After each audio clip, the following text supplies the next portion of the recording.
Assalamualaikum warahmatullahi wabarakatuh.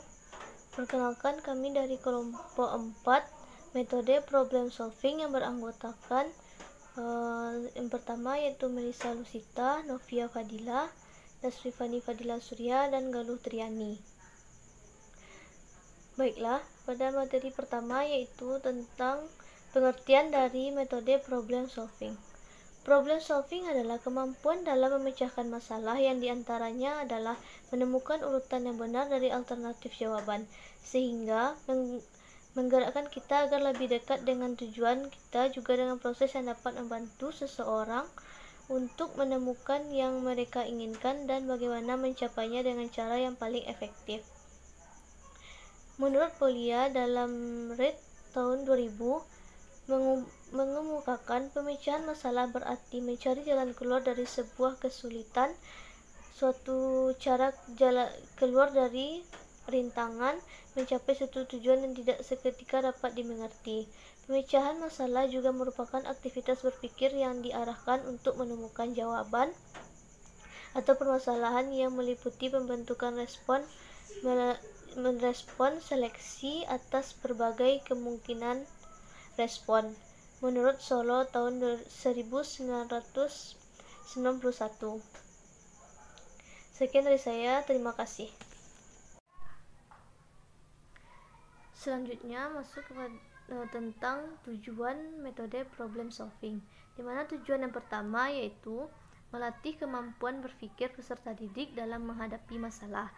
Yang kedua, melatih peserta didik menemukan langkah-langkah yang ditempuh bila menemukan masalah yang ada kemiripannya. Yang ketiga, melatih peserta didik bagaimana bertindak dan berbuat dalam situasi yang baru ditemukan.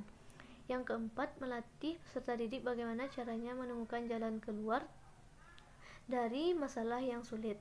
Yang kelima, yaitu melatih peserta didik menetapkan suatu keputusan yang diambil. Yang keenam, melatih peserta didik bagaimana membatasi masalah yang dihadapi. Yang ketujuh, belajar menyadari bahwa setiap masalah pasti ada jalan keluarnya jika itu dilakukan dengan bersungguh-sungguh. Selanjutnya yaitu manfaat dari metode problem solving ini. Yang pertama yaitu mengembangkan sikap dan keterampilan siswa dalam memecahkan permasalahan serta dalam mengambil keputusan secara objektif dan mandiri. Yang kedua, mengembangkan kemampuan berpikir para siswa. Anggapan yang menyatakan bahwa kemampuan berpikir akan lahir bila pengetahuan makin bertambah. Melalui problem solving ini, kemampuan berpikir tadi diproses dalam situasi atau keadaan yang benar-benar dihayati, diminati siswa, serta dalam berbagai ragam alternatif. Dan yang keempat yaitu membina pengembangan sikap perasaan ingin tahu lebih jauh dan cara berpikir objektif mandiri, krisis analisis baik secara individual ataupun kelompok. Sekian dari saya, terima kasih. Baiklah, selanjutnya saya akan bacakan langkah-langkah pemecahan masalah. Menurut Bransford dan Stan, ada beberapa tahap dalam pemecahan masalah, yaitu A. Identifikasi masalah. Seperti yang kita ketahui, mengidentifikasi suatu situasi masalah yang kompleks merupakan suatu langkah yang sulit, tetapi kita harus mengetahui langkah apa saja yang harus kita tempuh. B. Mendefinisikan masalah. Setelah masalah pokok ditemukan, tindakan berikutnya ialah merumuskan dan menggambarkan persoalan secepat mungkin. C. Perumusan strategi. Perumusan masalah adalah suatu proses penyajian atau pernyataan seperangkat kondisi yang menyebabkan gejala-gejala muncul dan memicu peristiwa sehingga menjadi masalah tertentu yang cukup dipahami. D. Eksplorasi berbagai kemungkinan alternatif. Pada tahap ini kita mengeksplorasi atau melakukan pencarian terhadap berbagai alternatif cara pemecahan masalah. Beberapa cara atau strategi pemecahan yang diambil sering tidak direalisasikan oleh seseorang. Hal tersebut dikarenakan sebagai orang gagal menggunakan strategi yang tepat. E. Aksi atau tindakan. Seseorang melaksanakan apa yang telah direncanakan. Strategi yang telah dipilih kemudian diterapkan atau dilaksanakan untuk memperoleh suatu pemecahan atas masalah yang dihadapi. Dan yang terakhir, lihat efek-efeknya. Pada tahap akhir, orang harus melakukan evaluasi mengenai apakah strategi yang digunakan bisa berjalan dengan baik atau tidak baik. Apakah persoalan dapat dipecahkan secara memuaskan melalui strategi yang telah dipilih dan dilaksanakan tersebut. Jika belum, mungkin orang harus kembali pada langkah awal mengenai pendefinisian pokok persoalan. Sekian dari saya. Baiklah, saya Novia Fadila, NIM 1900577. Di sini saya akan membacakan tentang kelebihan dari model problem solving. Yang pertama itu membuat peserta didik lebih menghayati pembelajaran berdasarkan kehidupan sehari-hari. Yang kedua itu melatih dan membiasakan peserta didik untuk menghadapi dan memecahkan masalah secara terampil. Dan ketiga itu dapat mengembangkan kemampuan berpikir peserta didik secara kreatif.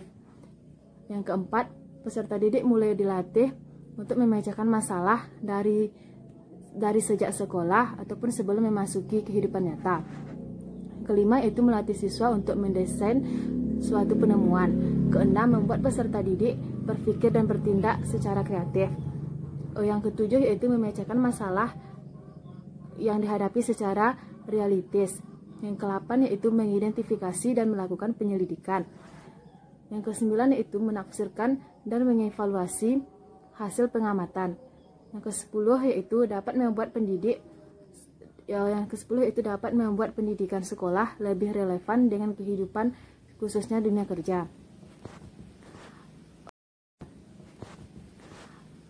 Kelemahan dari model problem solving ini yaitu satu, manakala siswa tidak memiliki atau tidak mempunyai kepercayaan bahwa masalah yang dipelajari sulit untuk dipecahkan, maka mereka akan merasa enggan untuk mencoba.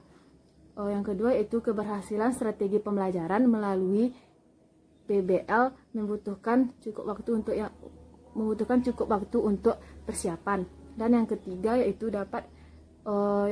tanpa pemahaman mengapa mereka berusaha untuk memecahkan masalah yang sedang dipelajari, maka mereka tidak akan belajar apa yang mereka ingin pelajari.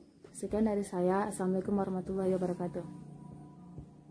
Yang kelima yaitu masuk pada metode problem solving, di mana adik-adik diminta kakak akan memberikan soal dan adik-adik harus menjawabnya ya. Baik. Misalnya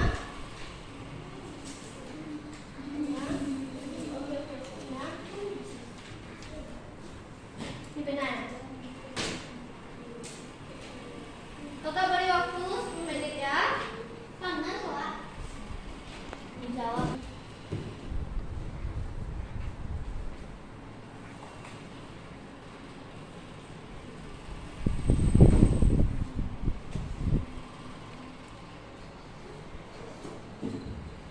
Ya.